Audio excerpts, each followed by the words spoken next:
Well, a bit of a long flight to get here. We're in Spain, just north of Barcelona, to test this car, the all-new Audi R8. Now, Audi tells us when they were developing this car, they did it in conjunction with the LMS, the Le Mans car, and they claimed that 50% of the production that went into making the race car did make it into this street car. So this is the Spyder, the convertible, the cabriolet, whatever you want to call it. I call it great looking. They've done a nice job of evolving the R8 from the original to this new, more sculpted and chiseled look that really fits with the rest of the Audi family. This car is lighter than before. You can choose different kinds of blades along the side here. There's 4 different colors to choose from, and also carbon fiber as well. At the meat of this car now, standard is a V10 engine, 5.2 liters with 540 horsepower and 398 pound-feet of torque. This is a naturally aspirated engine and it makes all the right noises. The roof is cloth, but the supporting structures are made of magnesium and aluminum, and the whole thing just weighs 44 kilograms. You can take the roof down in just 20 seconds and even up to speeds of 50 kilometers an hour. This is a car that combines carbon fiber. There's carbon fiber running behind the seats and through the center of the shaft of the car, and then that's melded with aluminum to make this a very light and strong car, and those were the objectives building this new R8. So let's jump in, talk about the inside, but more importantly, take it for a drive. Now, as you would expect from Audi, the workmanship and the materials in here are absolutely first rate, but this car differs from many other Audi cars in a couple of key areas. First and foremost, there's no center screen. They wanted to have all of the attention focused on the driver and the cockpit. So when you're sitting on that side of the car, there's no screen to interact with, say to change the music. You have to do it through what's called the virtual cockpit. That's the screen behind the steering wheel. Really, this is all about the driver, so you can activate all the different sort of settings and screens, whether it's navigation, radio, phone, everything is behind the steering wheel, which keeps you focused on the road. Great looking race car inspired LMS steering wheel. This looks right out of a race car. The latest Mmi Controller is here in the center, and you can trace on top of that letters and numbers for phone books and navigation, what have you. I'm not sure about these toggles that sit down from the middle, but you know what? When you drive this car, you're really not focused on that. You're focused on the road, and I can appreciate what they're trying to do, which is to get you to focus in front of you and not here where a center screen would be located.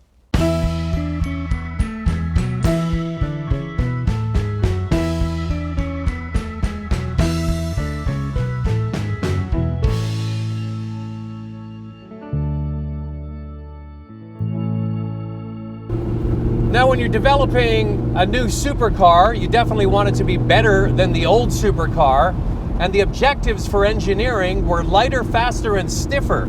This car is faster to 100 kilometers an hour, actually 0.2 seconds quicker. Makes a run to 100 kilometers an hour in 3.6 seconds, and makes a run to 200 kilometers an hour in 11.6 seconds.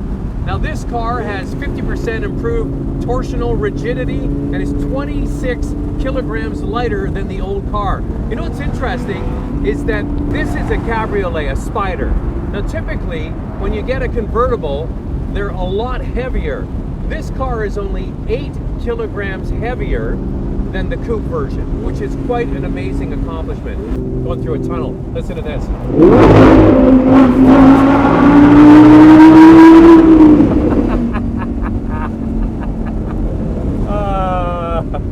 What was I saying?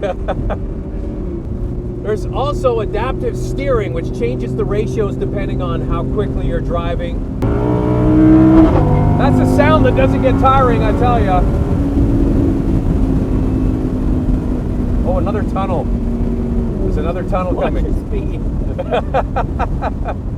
Okay, we're slow down here. It's just a little tunnel. Here we go.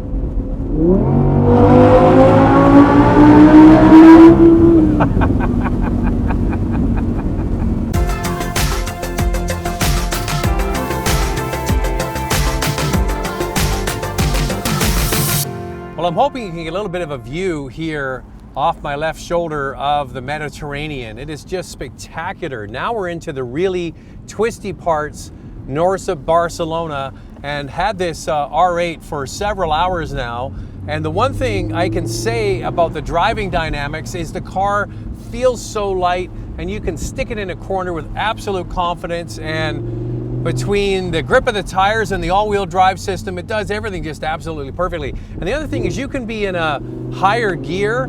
There's so much torque from the V10 engine that it does everything perfectly. Now, a couple of things I forgot to mention about the inside. There's a new Bang & Olufsen sound system in this car that have speakers embedded in the headrest. We saw that with the introduction last year of the MX-5 from Mazda, and now it's in here, and it really makes sense for an open-air car. On top of that, this car now has Android Auto and Apple CarPlay, plug and play, and all of that comes up on that center screen I showed you. Now, one thing that we are probably not going to get is the laser, that's right, laser headlamps. Over 60 kilometers an hour, the headlamps shoot out lasers. And I'm not sure if that's to get rid of the car in front of you, but apparently it gives you a better beam of light, and it's so bright that it can't really be used in city applications. That's why it's only above 60 kilometers an hour. Now, a couple of things I didn't mention about this new engine is that it has cylinder management, meaning it can switch off some of the cylinders when you're not using all the power. And it has direct and port injection. We saw that in the last few years from Lexus, and now it's in this Audi R8. Gives you the efficiency when you need it and the power when you want it. So this R8 Spyder is a special car in a special part of the world. The roads here, the scenery, the Mediterranean behind me, it really has been a fantastic day. And the takeaway from this R8 Spyder is just how easy it is to drive and how comfortable it is to drive. Lots of power, but it really is a car you could spend many hours behind the wheel. No price has been set for Canada yet. The last car was around $195,000, so expected to start somewhere close to that. And then you have the add-ons like the magnetic ride control, the added different drive modes that you can get, and the Bang & Olufsen sound system. But the car is coming, and look for it at the beginning of 2017. Thanks for watching, and it really does help if you can subscribe. If you want to watch a review of the all-new Audi S5, click the picture on the left.